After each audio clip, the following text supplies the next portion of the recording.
Assalamualaikum warahmatullahi wabarakatuh. Selamat pagi anak-anak. Sebelum kita memulai pelajaran pada pagi hari ini, alangkah lebih baiknya apabila kita berdoa terlebih dahulu agar kita diberikan kemudahan dan kelancaran dalam proses belajar mengajar. Ketua kelas silahkan memimpin doa.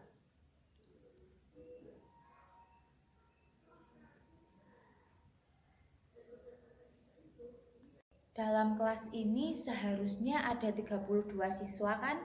Tetapi kenapa setelah ibu hitung-hitung hanya ada 30 siswa? Yang dua ini tidak masuk atau bagaimana? Oh, Bagas dan Devi sakit. Bagas sakit apa? Demam berdarah.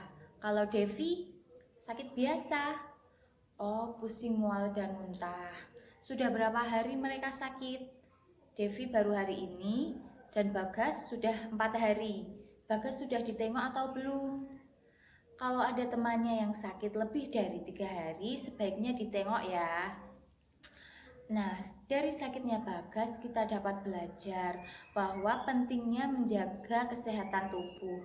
Kita dapat menjaga kesehatan tubuh dengan cara makan makanan 4 sehat 5 sempurna dan minum air putih sebanyak 1,5 liter setiap hari.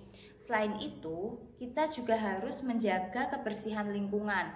Kita harus membersihkan tempat-tempat yang tergenang air karena tempat-tempat tersebut biasanya digunakan oleh nyamuk untuk berkembang biak. Salah satunya yakni nyamuk Aedes aegypti yang menyebabkan demam berdarah. Di antara kalian, adakah yang dapat menyebutkan ciri-ciri fisik dari nyamuk Aedes aegypti? Ya, memiliki sepasang sayap, memiliki kaki. Berapa jumlah kaki nyamuk Aedes aegypti? 2, 4, 6, 8 atau berapa?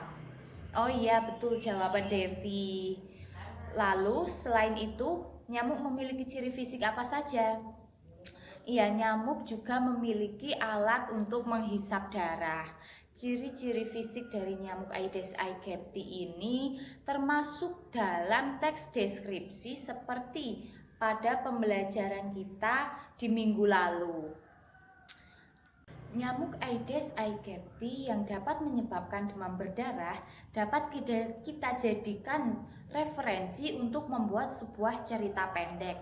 Misalnya, suatu desa masyarakatnya tidak peduli tentang kesehatan, sering buang sampah sembarangan, dan apabila ada tempat-tempat yang tergenang air tidak segera dibersihkan.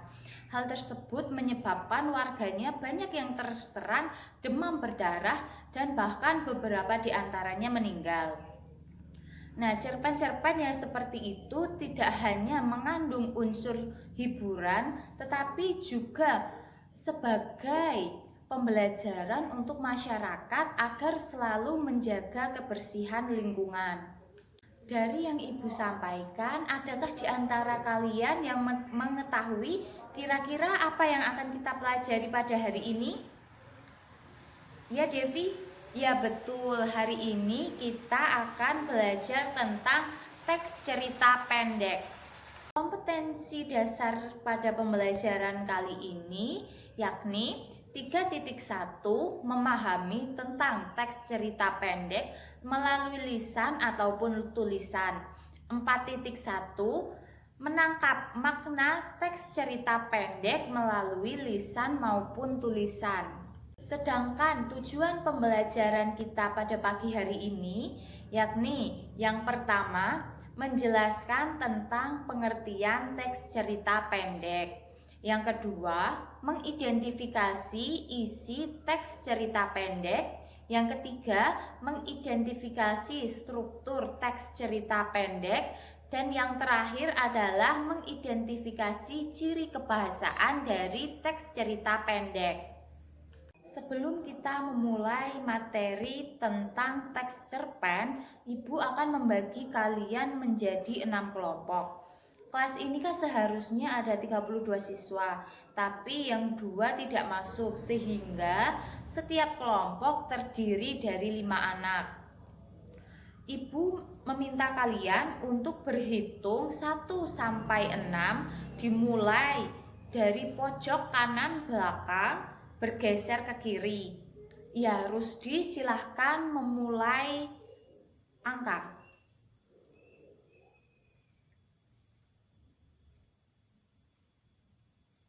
Ya, semuanya sudah menyebutkan angka masing-masing ya. Ibu akan membacakan nama-nama yang akan menjadi ketua kelompok.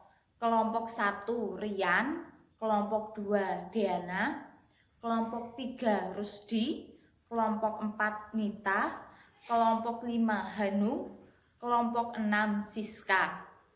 Ya, sudah jelas nama-nama yang menjadi ketua kelompoknya. Di antara kalian, adakah yang mampu menjelaskan tentang pengertian cerita pendek atau yang sering kita sebut sebagai cerpen? Iya, menurut Rian, cerpen adalah cerita yang menceritakan sebuah kisah tentang suatu tokoh.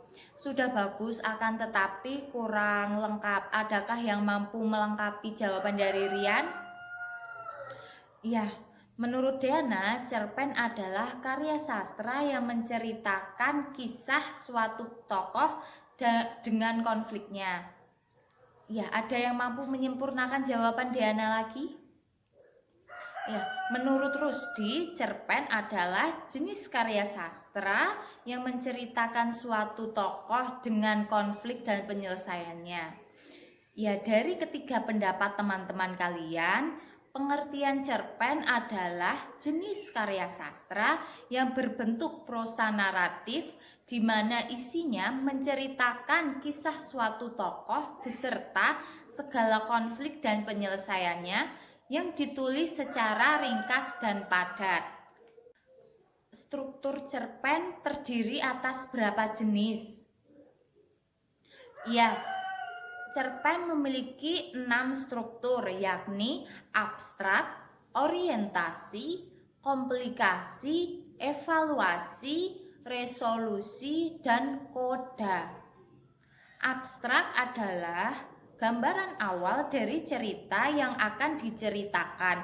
Abstrak ini bersifat opsional, bisa dihilangkan atau tetap digunakan. Lalu yang kedua, orientasi. Orientasi ini berhubungan dengan waktu, suasana, dan tempat di dalam suatu cerpen. Yang ketiga, komplikasi, yaitu urutan kejadian yang dihubungkan secara sebab dan akibat. Biasanya karakter dan watak tokoh terlihat dalam struktur ini, yakni komplikasi. Lalu yang keempat, evaluasi. Konflik yang terjadi dan menuju pada klimaks serta mulai mendapatkan penyelesaian dari konflik tersebut. Yang kelima, resolusi, yakni solusi terhadap masalah yang dialami oleh tokoh dalam suatu cerpen. Dan yang terakhir adalah koda, yakni akhir dari suatu cerita pendek atau yang sering kita sebut dari ending suatu cerita. Lalu ciri kebahasaan dari teks cerita pendek atau cerpen. Yang pertama, teks cerita pendek menggunakan kata benda. Yang kedua, menggunakan kata sifat. Yang ketiga, menggunakan kata kerja. Yang keempat, menggunakan kata ganti. Yang kelima, menggunakan kata sambung atau konjungsi yang menyatakan makna antar waktu. Misalnya, kemudian, lalu, setelah itu. Dan yang terakhir adalah menggunakan keterangan sebagai penanda latar, baik latar waktu, latar tempat maupun latar suasana yang ditandai dengan kata depan. Sekarang Ibu minta kalian untuk berkelompok untuk mengidentifikasikan isi, struktur, dan ciri kebahasaan dari teks cerpen yang berjudul Kartu Pos dari Surga karya Agus Nur. Waktunya 15 menit cukup ya. Nah, nanti setelah kalian selesai berdiskusi, Ibu akan meminta kalian untuk presentasi. Dimulai dari kelompok 6, kelompok 5, kelompok 4, kelompok 3, dan yang terakhir adalah kelompok 1. Ya, sudah 15 menit, sudah selesai ya berdiskusinya. Sekarang saatnya untuk presentasi. Nah, Ibu minta sekalian harus memperhatikan kelompok yang sedang mempresentasikan hasil diskusinya, karena Ibu akan meminta kalian untuk menanggapi kelompok yang sedang presentasi. Ya, kelompok 6 silahkan mempresentasikan hasil diskusinya. Kelompok 1 silahkan menanggapi. Ya, tepuk tangan untuk kedua kelompok. Sekarang kelompok 5 silahkan mempresentasikan hasil diskusinya. Kelompok 2 silahkan menanggapi. Ya, tepuk tangan. Sekarang kelompok 4 mempresentasikan hasil diskusinya, silahkan. Kelompok 3 silahkan mengomentari kelompok 4. Ya, tepuk tangan. Sekarang kelompok 3 silahkan mempresentasikan hasil diskusinya. Kelompok 4 silahkan menanggapi. Ya. Kelompok 2 sekarang silahkan mempresentasikan hasil diskusinya. Kelompok 5 silahkan menanggapi. Iya. Dan yang terakhir presentasi adalah kelompok 1. Silahkan. Kelompok 6 silahkan menanggapi. Ya, tepuk tangan. Sekarang sudah selesai ya presentasinya. Karena setiap kelompok sudah mempresentasikan hasil diskusinya masing-masing, sekarang Ibu meminta kalian untuk mengeluarkan 1 lembar kertas. Kita akan melakukan post test untuk mengukur kemampuan kalian dalam memahami teks cerita pendek atau teks cerpen. Ya, silahkan tuliskan nama dan nomor urut kalian di pojok kanan atas. Ya, sudah semua? Ibu akan membacakan soalnya. Kalian tidak perlu menulis soal, hanya langsung saja menuliskan jawabannya. Soal nomor 1. Jelaskan pengertian teks cerita pendek atau pengertian teks cerpen.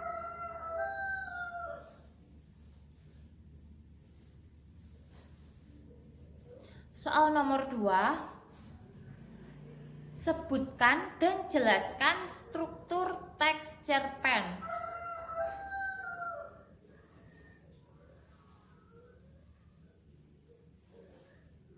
Yang ketiga, sebutkan ciri kebahasaan dari teks cerpen.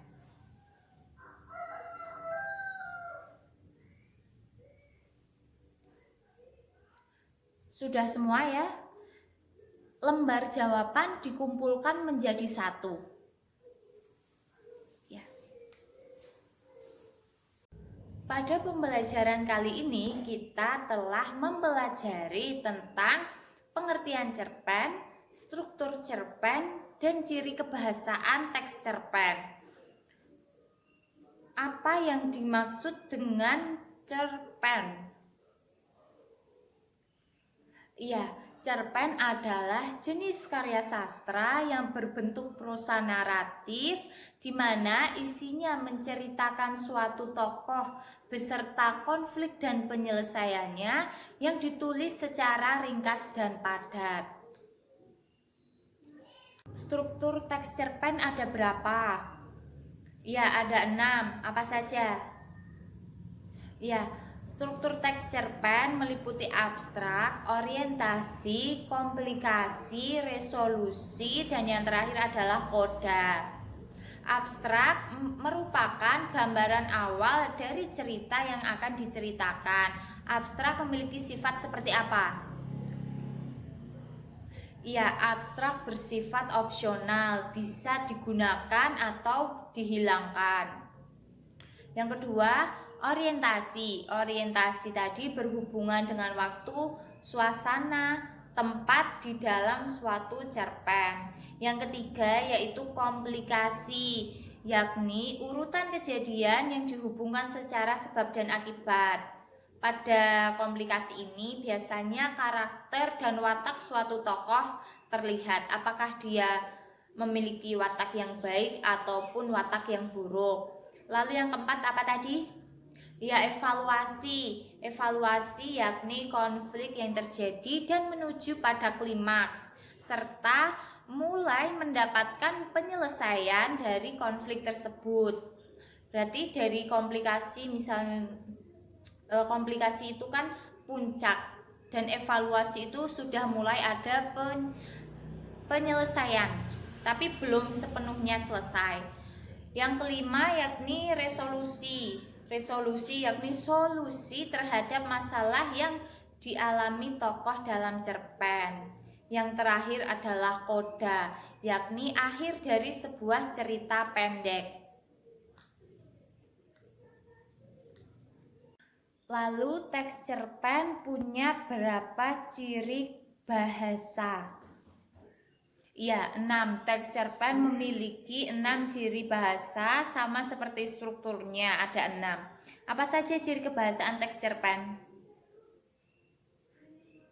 Ya, betul. Yang pertama kata benda, yang kedua kata sifat, yang ketiga kata kerja, yang keempat kata ganti, yang kelima kata sambung atau konjungsi. Nah, konjungsi ini menyatakan makna antar waktu. Misalnya lalu, kemudian, setelah itu.